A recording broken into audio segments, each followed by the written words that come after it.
Hey everybody, welcome back to another action-packed adventure with Lemire Legends. We got another good one for you. We're going to cover a lot of stuff. What we got here is a tanker of a largemouth bass. At least we say tanker in the North Country. This is a real beauty. I'm sure southern largemouths get a lot bigger. In fact, I know they do. But for up here, this is a dandy that is my own fish. I've had in the freezer for quite some time. And the reason I pulled this out, I want to cover a lot of different things. First one, I appreciate all the questions and comments and the contributions and things that people want to hear and know. So one of the things I want to cover in this video is somebody had asked me about hand painting a bass. And they had probably seen my bluegill hand painting and my perch hand painting. So you want to catch up on those videos. They're out there. They're available under Lemire Legends. Another one we did short time ago was repairing a tail using a couple of sheetrock screws and some auto body filler. That one's available out there too. And I just want people to keep up. We want to keep the traction going. And so this is going to cover a lot of bases. And if you're, how should you put this? I'm not apologizing for what we do or for what people do. I mean, meat is meat and it comes from someplace. So if you do not like the skinning video on this, this video is probably not for you. So we do apologize, but then again, we really don't, because this is what we do.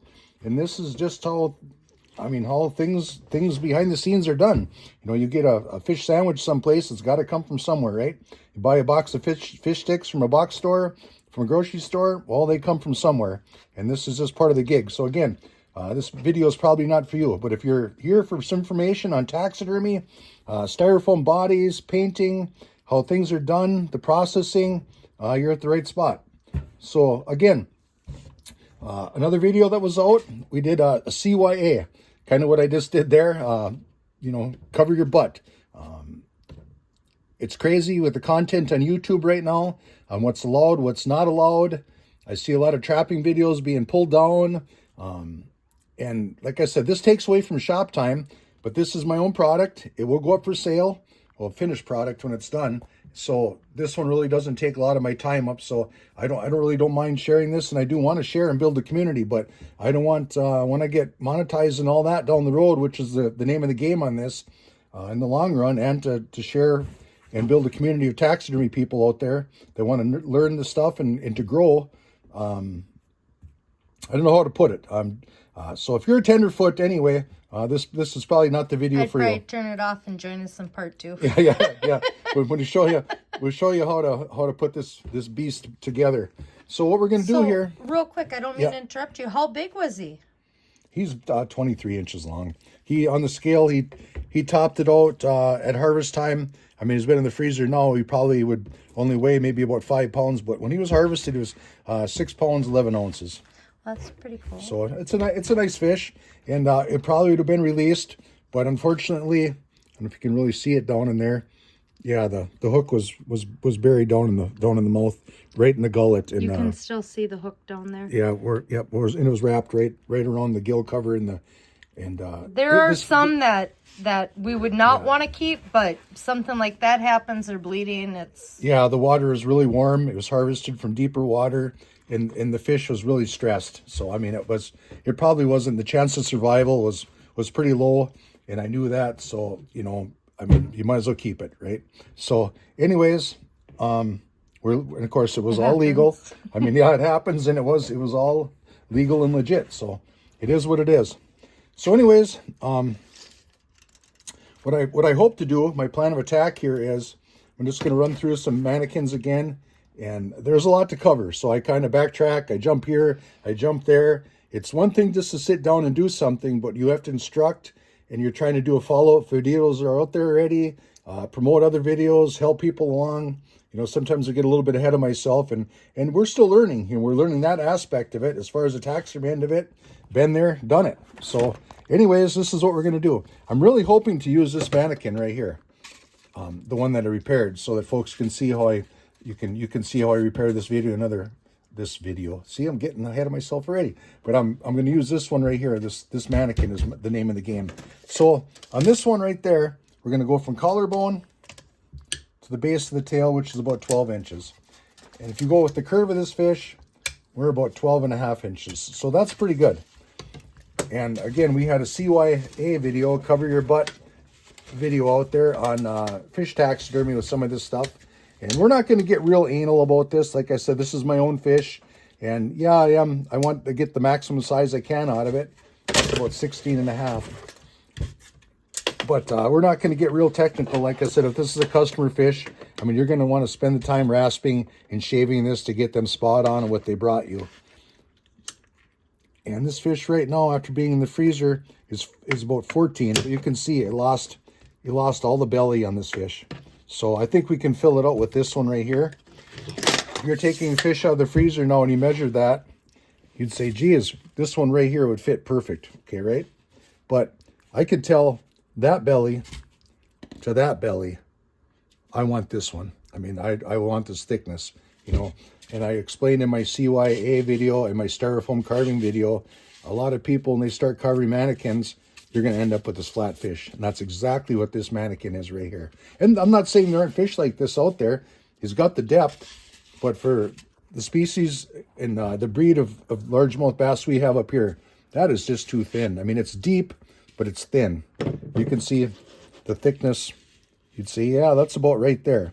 But it just doesn't have the belly like this one does. So right. I want to run this one. And you can see that there's a lot more there than what it looks like. Yeah, we can fill it. I'm hoping we can fill it with this. Now, another thing is, I'm going to cut this fish. This is going to be a left turn fish, okay? And the reason I'm opting for this to go to the left, this is a right turn mannequin. As when you're looking at it on the wall, the head's going to go this way, tail this way. That would be a right turn. Obviously, this fish on the wall, this is going to be a left turn this way. What we're going to do is we're going to put this mannequin in here like this. So he's going to be bent like this into the wall. And that's called a reverse curve. So he's going to be kind of turned into the wall. And I'm going to get a piece of driftwood. And I'm going to tuck him kind of like this, probably with a piece of wood back there. His mouth open, maybe chasing a perch or a couple of bluegills or something. But the downside of doing that, he's got to come off the wall on a piece of wood or something. And if you just want to put a hanger on the back of this, you could click it right on the wall. But of course, you're going to have a pretty thick hanger back here, a block of wood or something, because that tail's going to hit the wall. So anyway, that's called the reverse curve. Another little bit of information. And now again, back to, like I said, always getting ahead of myself. There's a lot to discuss, a lot to go through before we even put the knife and the scissors to this fish. Left turn. The reason I didn't want to use this side is a couple of things. We've got a scar right there, and there's a big scar. Like, I don't know, something had happened one time and the scales regrew back right through there. So we're going to opt for that to be the back side of the fish. And again, this will be our show side, the left side of this fish. So we ran through some mannequins. Like I said, I really want people to go back and see some other fish content. We're going to cover this again. We went through some styrofoam mannequins, just touched on carving, using your own foam. Repairing. The one we're going to use. Right there. Hopefully we can use that one, yeah. And we'll know, we can do a dry fit on this in our next one. And I think we can go with that one as far as our measurements and stuff are concerned. And again, if this is your client's fish, you'd want to pattern it and all that. And that was in my CYA fish taxidermy thing for your clients so that you have a pattern of it and stuff. But this is my own fish, like I said. So I'm going to do what I'm going to do on it. So let's get started. Let's get her on. Let's get her going. Well, let's just start with the size. So like I said, if you're a tenderfoot and you don't understand how things work and where your fish sandwich comes from and your hamburger, this probably isn't the video for you. But should probably turn it off. Yeah. Join us back later. Probably go play some Mario Brothers or something. Oh, wait, that was 20 years ago. Minecraft. This is Minecraft. Number munchers. Yeah. Number crunchers. Yep. That's Minecraft is us when we try and do these videos and explain what we're going to do, and we try and get clever about it, but we're real, we're authentic, and we think it through. And sometimes we're just better let the camera roll, and let's just do it. And whatever comes tumbling out of her head, well, that's great, But we are real, we're authentic, and I'm not going to spend, like I said, it takes away from shop time just to do this and to try and explain it, in front of camera. It's a little bit different monkey, but we're not going to spend the time editing and all that. We're just here to share information. And like I said, if you want to like, share, and subscribe, that would be awesome. Drop us a comment, any questions you have. 9 times out of 10, we get back to you in a relative short amount of time. And every view and every subscriber we have is important to us. And for a couple different reasons. Of course, like I stated, we're trying to get monetized, for one. And the second thing, it's not all about us. We want to share this and pass this tradition along. It's especially skin mount fish. There's, I mean, more and more restrictions and catch and release going on.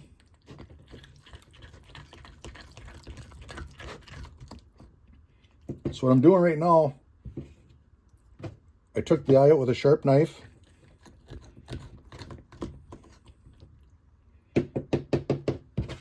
Oh, I'll be with you in just a second. I got to get a rag to clean up with. All right. So much for live and uncut and not edited. You didn't miss anything while I was gone, or wait, while you were gone, or however that works. But yeah, I just had to get something to wipe my fingers off here, and I heard the FedEx guy dropping off a box at the front door, so I had to go take care of business. But anyhows, we're back to it, and what we're doing right here is this is a cheek scraper. Oh boy, it's gonna be a long day. A chick scraper. A chick. This is my chick. Hold on. It's a cheek scraper. This is my chick scraper. I told you tenderfoots are not allowed in this one. No, a cheek scraper, not a chick scraper. Hush. Hush. Cut. Rewind. Rewind. We don't do that though. I thought you could rewind when you do a Mario cartoon video or play the game. Well, maybe not. So anyway, yeah, we're dorks. We're real dorks. We're dorks. We're dorks having fun with it, but I don't know. So, you know, the other thing too is if you're interested in being a taxidermist, I mean, don't expect, 30 deers. Oh my God. 30 deers, not fish, 30 deers. Concentrate on the fish hunt. 30 years from now, you're going to have a warped sense of humor like us, because, I don't know, I think a lot of it has to do with a lot of cold winters in the Great White North of northern Minnesota, and then when winter breaks, we have mosquitoes for 9 months. 9 months? We have summer for like 2 weeks. Well, yeah, that's when you go chick screeping. No! When the weather gets warm, you're locked in the house. Yeah, pretty much. But anyways, we're kind of turkey like that. Sometimes we get amped up and revved up on our videos, and the next time we're having fun and we're rolling with it. But as long as you get some information out of it, some will like the humor, some won't like the humor, but we just don't want to sit here and rant about it and get all crazy. And this isn't a college lecture room, it's just we want to provide some entertainment. We're us. We live in the middle of nowhere. Even if we can't speak properly, and we're using the word deer instead of whatever else we were talking about a little bit ago. But what I'm doing right now, I'm just taking this meat out. These bigger fish like this, you can take your little finger in there and you can feel around. I mean, there's one more big chunk of meat right there that's got to come out of there. Way different from our how to skin a bluegill part 1. Or how to taxidermy a bluegill skinning part 1. Mm-hmm. And that's why we're doing this skinning video. We don't mean to repeat ourselves a lot, but when you get into the larger fish, it is a lot different. And we felt that this was need to know if someone's trying to learn off of us and we don't show something like this, you're not going to know what you're doing. You're going to get in there. It's going to be a lot different. Right. And like I said, we are walking a thin line, with what YouTube standards are and this and that. I know people in the trapping game and this and that it's the skinning isn't allowed, and what is allowed, what isn't allowed. We wish we could bring it to you. And yeah, but on this end of it, it's a fish, and for now, I believe this is all going to be on the up and up, and they're gonna let this go through. So let's hope they don't ever pull this one down, because this really is a good one. It might be a little bit boring to see this part of it, but for people interested in fish taxidermy, you're it's a need to know. Yeah, it's a need to know, and you're at the right place. We live in the heart of fish country here in northern Minnesota, and we have done a lot of fish work. You doing the other eye now? Yeah, I'm gonna. Do you think I should pause it just since I watched the other one, or keep it rolling? Yeah, I think we'll just. I said we don't edit and cut, but yeah, for this eye, let's just. We're not gonna edit it. You watch the other one. Yeah, We could watch us another 5 minutes through that one. Yeah, and this is going to be the same deal. So, okay, we'll be back with you as soon as we take care of this one. Okay, we're back. Where you been for 3 hours? We've been here the whole time. It was not 3 hours. But anyways, I just like Joe had stated, about another 5 minutes of taking this eye out and cleaning up this cheek. We're just about done with it, so we can put the chick scraper away. But that's where I was when we were gone for that time. So sorry I was gone for 3 hours. I guess it was a chick scraping. I tell you. I tell you. See if you eat tonight. See if I eat tonight, yeah. So anyhow, like I said, we're just about done with this. We got a little bit more. Put your little pinky finger in there and you can really feel if there's any meat. We already got it all nice and clean. And the only thing, when you're skinning the fish, just want to touch on this real quick. When you get in the cheek area here, there's a little bit of tough stuff. This is your mandible bone right here. There is a little bit of tough stuff on these bigger fish right in here. And you want to make sure you get that out, because on these larger fish, these fish will grease out a little bit. So you got to make sure that you get that meat right out of there. And this is really going to cave in on you. You're not going to be able to put any of your fish fill or your clay or whatever you want to use for a filling agent inside this cheek. You want to make sure that's cleaned out really good. And like I said, for 2 reasons. First one, the more meat you can get out of this fish, the drying process, it's not going to smell as bad. And the second one is when you put your filling agent in there, you want to make sure that fills up and it doesn't cave in on you. And the third one, the longevity of this fish mount.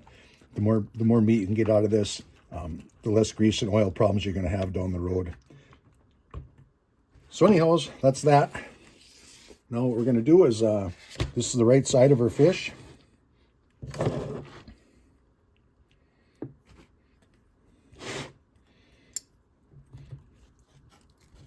We're going to take off our side fin here on this. We're going to set that right over here. I like to see these fins that they're in good shape, because you can swap them out. If the other one on the other show side is damaged, or when you're scraping on your fish, if it's damaged, you can swap those fins out. So, I mean, we've got low humidity right here right now. That's going to dry in a couple hours, and we can flip it over off this table and dry the other side, and you'll have a fin basically posed the way you want. So that's step one for this after we took the eyes out. Our other videos with their bluegills, we took all the gills out. On this one, we're going to keep the gills in, and we're just going to separate the throat latch right here from the head, the bottom of your gill cover, with one snip, and we're going to work our way up. Okay, careful not to cut the gills. You want to keep those gills away from the shears. And we're going to work right inside our gill cover right here. Okay, and then there's a soft spot between this bone and where the top of the gill cover ends on the top of the head. And we're just going to cut up about an inch and a half into the top of the head. We don't want to go over the top of the back.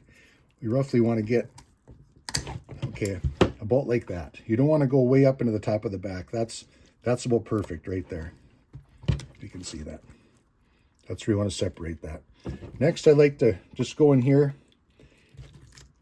Careful again not to cut your gills, but I like to separate the spine and the body from the head with my big shears.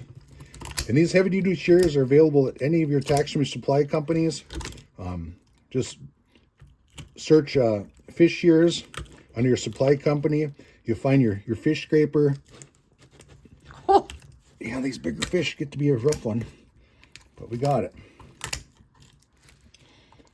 You could find your cheek scraper, your fish scraper. This knife right here, it's just a fish skinning knife. It's perforated, so you won't rip through the skin. I mean, all this stuff is available at just about any taxidermy supply company. Now, we're going to break through this collarbone. Just like that.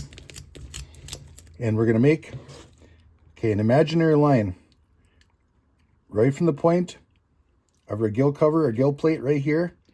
We're going to go straight down, imaginary line, right through the center of this fish, right down to the base of the tail with our shears. I just like to go shallow with little nibbles.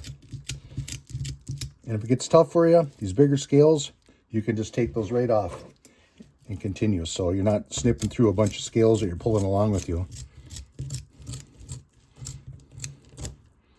Okay, just decades of practice. Just like that. And commercial taxidermy, I like to remove this whole collarbone, just like that, on the back side of your fish. Not on the show side, on the back side.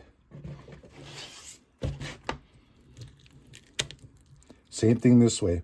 Between the collarbone and where that caudal fin was on the side right there, we're going to separate right in between there, just like that.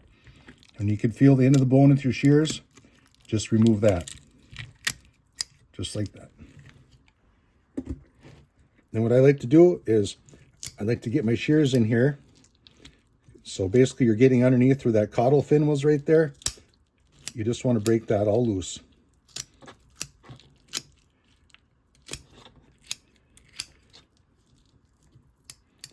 All right.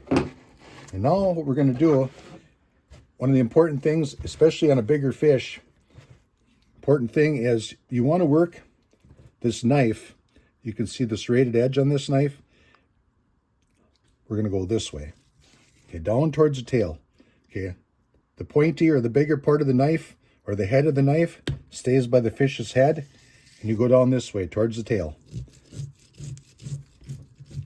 We're just going to work that, just like that. And what we're doing here is we're separating the skin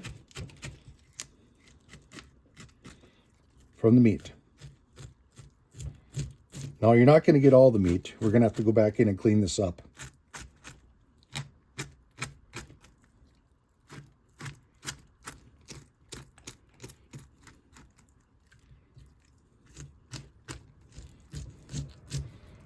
You can see how I'm doing this right here. We're just going to go down through the belly here. Now on a bass, and I know there's a lot of folks that are going to be interested in bass because they're in all parts of the country, and our bluegill sunfish series.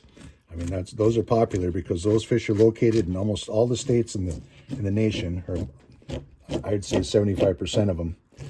We're going to get a lot of questions about that. And one of the primary places you're going to get scale loss when you're skinning your fish is on this belly.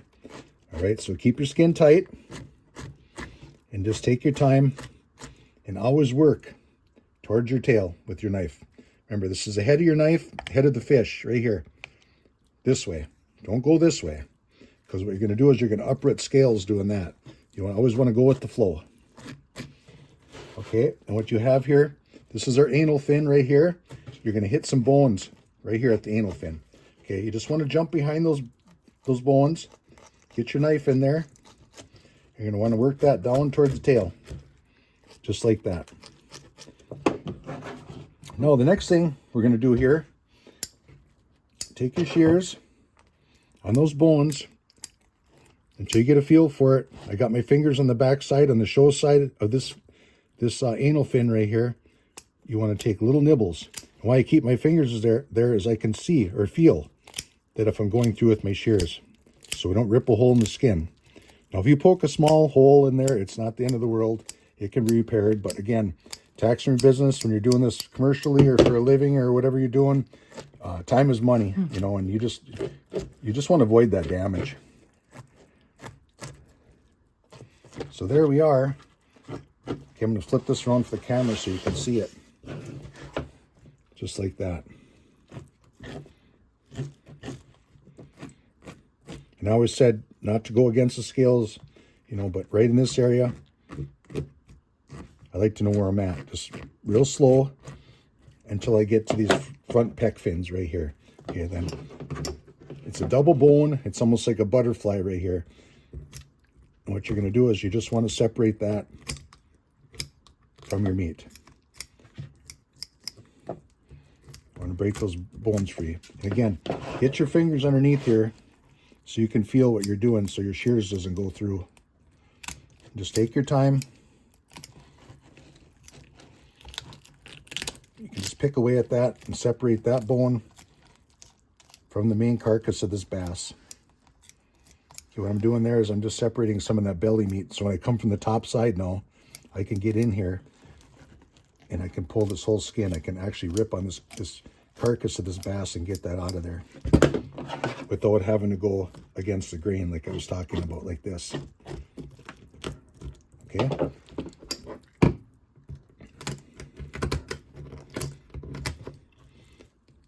And as long as you got the fish this way, so you don't have to keep spinning it 10 or 11 times. The other thing I highly recommend is a smooth surface to operate on. You don't want to do this on a rough surface where you're going to get in here later on with your knives and you're going to start scraping on this underneath there. You want a smooth surface to work with.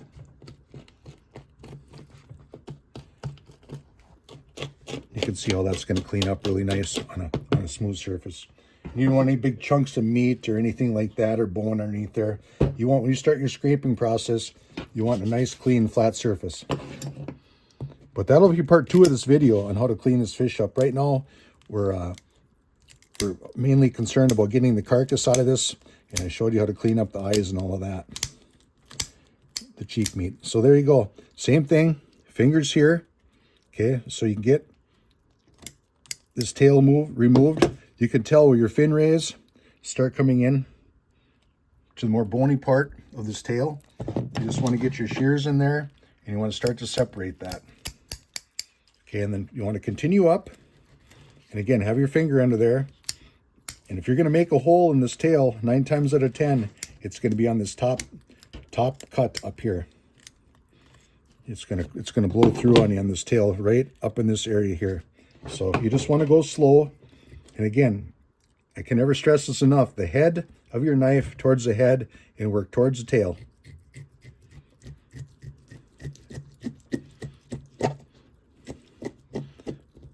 Okay, are you paying attention? Pop quiz. What is the head of this knife? I knew you were paying attention. Thanks for hanging in there. Whoops, I was going backwards. Did you catch me on that? Good. I did. All right. So anyways, we're going to start up here again. Now you're going to leave some meat on the skin. Head of the knife, working toward the tail. You're going to feel when you start to hit all these fin rays. This is our spiny dorsal. This is our secondary dorsal right here. You're going to feel when you hit those fin rays up there, and that's as far as you can go. And we're going to have to separate those just like we did on the anal fins. So let's get rolling with this here. Same thing. I spun the fish around, and you can hear that knife. That's hitting those bones on those fin rays.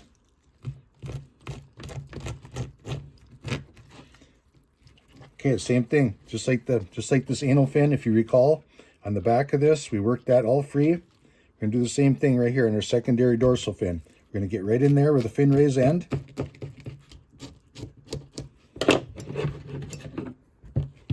We're gonna detach the rest of this tail right here, just like this. You're gonna get in there with just the tip of your shears and break that clear, just like that. Okay, so that'll separate your carcass from your tail. Now we're going to come in.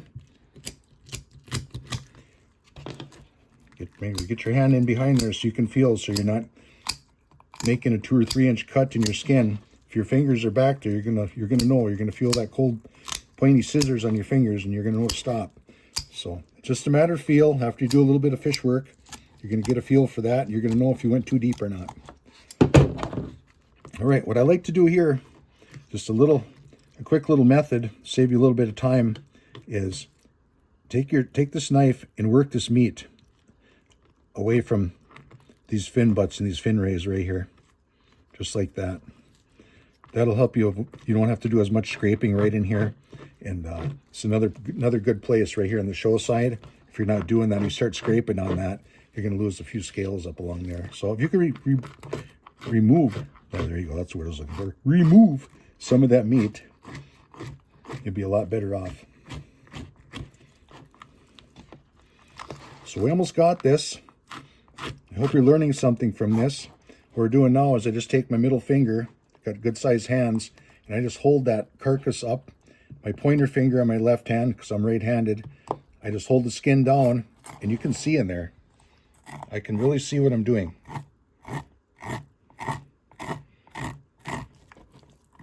And again, I'm working toward the tail. Strokes from the head to the tail. Knife facing the right way.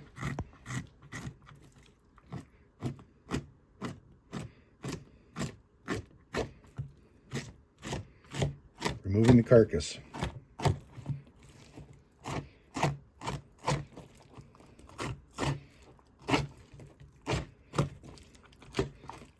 All right, earlier, you recall, I cut most of this bone, the spine and everything. I broke it loose already. So what you do is I just go clean it up, finish breaking that through. And the same thing. Index finger, your pointer finger here to hold your skin down. Middle finger holding your carcass up. Just working that away. Just like that.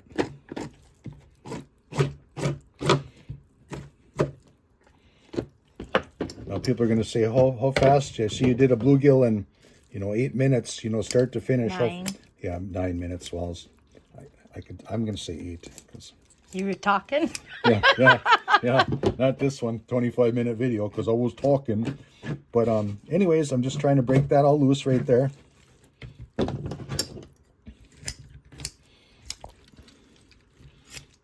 And you'll be able to feel when you get down to that belly area, you want to get rid of that. Okay.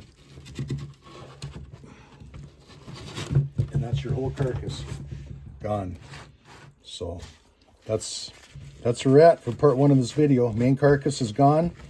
Next video, we're going to discuss how to clean the rest of this up, what kind of preservative we're going to use to prep this for mounting, and we're going to dry fit the fish in the next one. And I really don't know how many parts of the series there's going to be, but I can tell you're going to get a lot of information. I really hope that you like this one. And if you want more fish information, you're at the right place. We're willing to share for free our time, our efforts, and everything.